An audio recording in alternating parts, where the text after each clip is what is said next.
আসসালামু আলাইকুম। আমি সালমা আক্তার, থানা মঠবাড়িয়া, জেলা পিরোজপুর।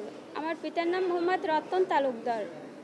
আমি খুব নির্যাতিত এবং আমি হয়রানির শিকার। আমার মা নেই, আমার বাবা খুব অসুস্থ।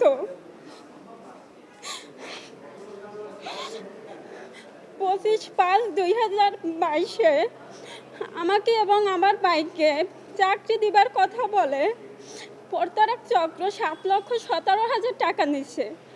পরে তারা আমাদের চাকরিও দেয় না এবং টাকাও দেয় না। পরে তাদের বিরুদ্ধে আমি 25/5/2022-এ মঠবাড়িয়া থানার সাবেক ওসি নুরুল ইসলাম বাদল তার বরাবর প্রতারক চক্রের বিরুদ্ধে পাওনা টাকা উদ্ধারের জন্য অভিযোগ করি। অভিযোগ করার পর ওসি নুরুল ইসলাম বাদল আমাকে নানানভাবে আশ্বাস দেয় এবং প্রলোভন দেখায়।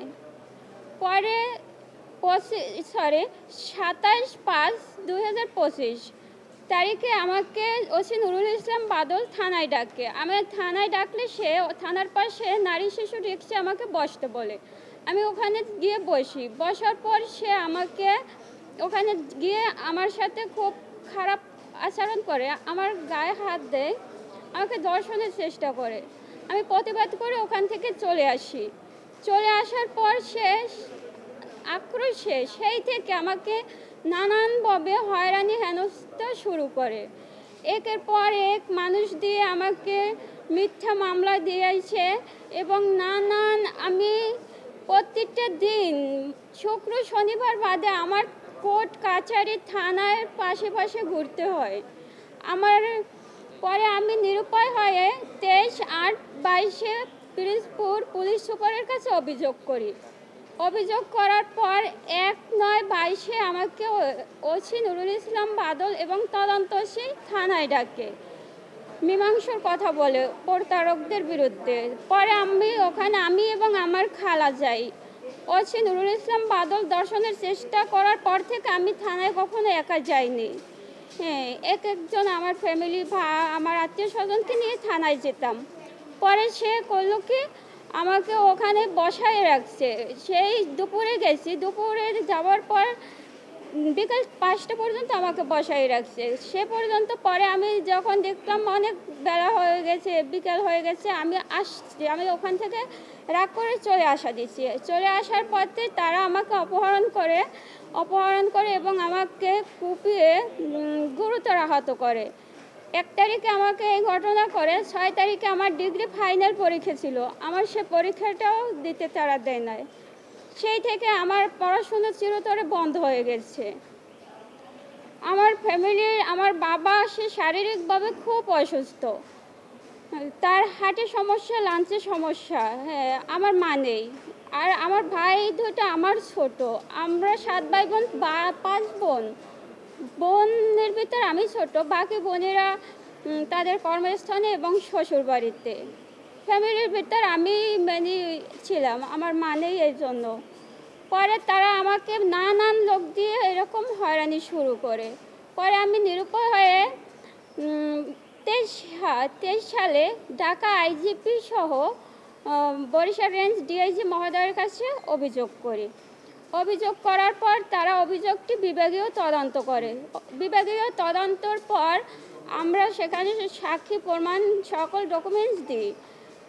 ডকুমেন্টস দেওয়ার পর ওসি নুরুল ইসলাম বাদল, তদন্ত OC Abdul Haque, SI Abul Kashem, ASI Firoz Hasan আর second officer Mohammad Kuddus sir, এই 5 জনের নামে বিভাগীয় মামলা হয়। বিভাগীয় মামলা হওয়ার পর তারা আমাদের বাড়িতে যায়। বাড়িতে ওসি নুরুল ইসলাম বাদল এবং তদন্ত ওসি আব্দুল হক বিভাগীয় মামলা হওয়ার পরও তারা আমার বাড়ি যেয়ে আমার সাথে খুব খারাপ আচরণ করে। খারাপ আচরণ করার পর আমি 29/10/23-এ পিরোজপুর নারী শিশু কোর্টে ধর্ষণ চেষ্টা মামলা করি। মামলাটা করার পর ওখানে মামলাটা তদন্ত দেয় জেলা লিগ্যাল এইড সহকারী জজ স্যারের কাছে। পরে ওখানে তারা আমাকে মামলা প্রতিবেদন আমার ওখানে জমা দেয় আদালতে। আদালতে জমা দিলে তারা আমাকে ওখানে আটকিয়ে রাখে।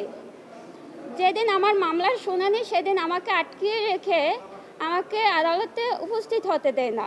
উপস্থিত না হতে দিয়ে পরে আমার থেকে 3টে স্ট্যাম্পে স্বাক্ষর নেয়, সাদা 3টে স্ট্যাম্পে স্বাক্ষর নেয়।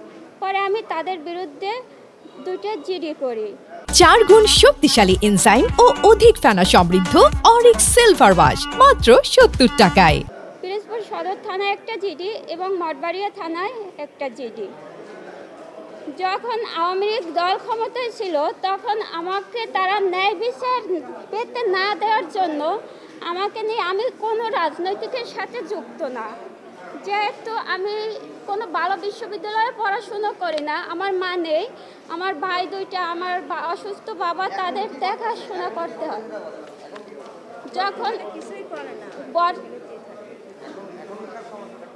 এখন সমস্যা, যখন আওয়ামী লীগ দল ক্ষমতায় ছিল তখন তারা আমাকে নিয়ে এরকম নিউজ করেছে। দেখেন, তারা নিউজ করেছে যে লন্ডন প্রবাসী বিএনপির নেতার নির্দেশে আমি পুলিশের বিরুদ্ধে হয়রানি করতেছি।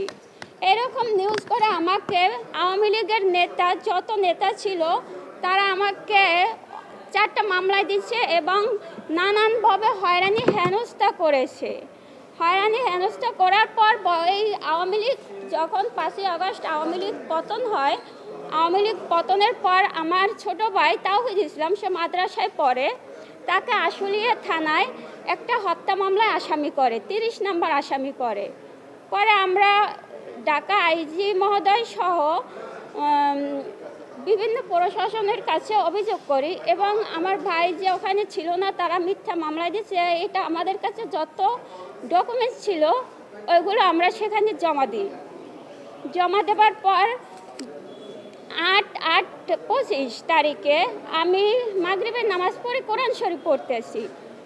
ওসি নুরুল ইসলাম বাদলের ষড়যন্ত্রে আমার পাশের বাড়ির এক লোক সহযোগিতার, সে সহযোগিতা ছিল, আমার বাসা লুট করে। আমার বাবা মাগরিবের নামাজ পড়তে মসজিদে গেছে, আমি মাগরিবের নামাজ পড়ে কোরআন শরীফ পড়ি। তারা আমার বাসা লুট করে এবং আমাকে কুপিয়ে গুরুতর জখম করে। জখম করার পর তারা, আমার বাবা থানায় মামলা করতে গেলে মামলা তারা নিতে চায় না। পরে ওসি স্যারকে বারবার বললে সে 10/8/25 তারিখে আমাদের মামলাটা এফআইআর করে, কিন্তু আমাদের এজাহার নামেও কিছু আসামি আমরা যারা চিনে, সে আসামি বাদ দিয়ে মাত্র 4-5 জন আসামি দিয়ে মামলাটা এফআইআর করে। আমরা আসার পথে এসআই আবুল কালাম আজাদ, সে আমাদেরকে নানানভাবে হুমকি দামকি দেয় এবং বলে ওসি বাদলের চাকরি গেছে, আমাদের কাছে 20 লক্ষ টাকা দাবি করে, তার চাকরি গেছে, সে বরখাস্ত হয়েছে, বিভাগীয় মামলা হয়েছে, এইটা বলে এসআই আবুল কালাম আজাদ আমাদের কাছে 20 লক্ষ টাকা চায়। পরে 10 তারিখে আমি এই বিষয়ে একটা আমার ফেসবুকে স্ট্যাটাস দিই। স্ট্যাটাস দেওয়ার পর আমাকে ভাইয়া তারা আবার করছে কি 12 তারিখে আমার বাসায় গেছে। আমার বাসায় যাই আমার সাথে খুব খারাপ একটা আচরণ করছে। আমাকে ভাইয়া তারা একটা মিথ্যা মামলায় তারা আমার বাবাকে এবং আমাকে 12 তারিখে, হ্যাঁ আগস্ট মাসে 12 তারিখে আটকে নেইয়া তারপর আমাকে এবং আমার বাবাকে হাজতে দিচ্ছে। আমাদের কাছে টাকা চাইছিল, টাকা না দেওয়ায় তারা মিথ্যা একটা মামলায়, যেহেতু এজাহার নামীয় আসামি আমরা না, যে বাদী সে বলছে না আমরা আপনাদের মামলায় আসামি করি নাই, আমাদের মিথ্যা মামলায় দিয়া এসআই আবুল কালাম আজাদ বিস্ফোরক মামলা ভাইয়া, হ্যাঁ বিস্ফোরক মামলায়। যখন আওয়ামী লীগ সরকার আইজি শরীফ হচ্ছে, হ্যাঁ আমি বলছি, যখন আওয়ামী লীগ সরকার পাওয়ারে ছিল তখন আমাদেরকে বিএনপির অন্তর্ভুক্ত করে আমাদেরকে কেস মামলা মারপিট যত ধরনের আছে অন্যায় অত্যাচার করছে।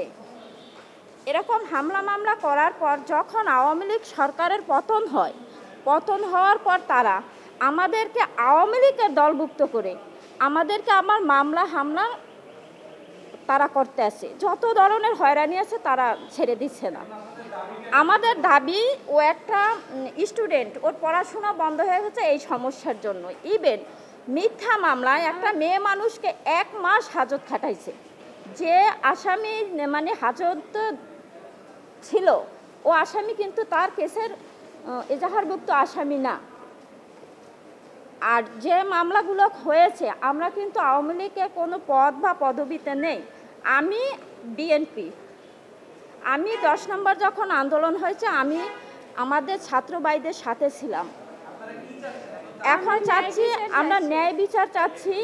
আমার বাবা মুরব্বী মানুষ, একা এখন যে বাড়ি থাকে মনে হয় এমন তারা করতেছে যে আমার বাবা মনে হয় আমাদের বাড়িতেও মারা যেতে পারবে না।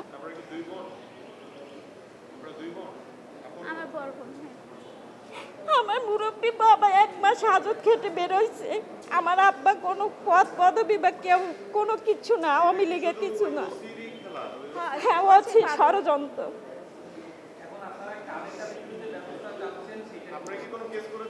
আমি বিচার চাচ্ছি ওসি নুরুল ইসলাম বাদল 1 নম্বরে সেই সব এই ঘটনাগুলো ঘটছে। আব্দুল হক আর সে হচ্ছে আবুল কালাম আজাদ।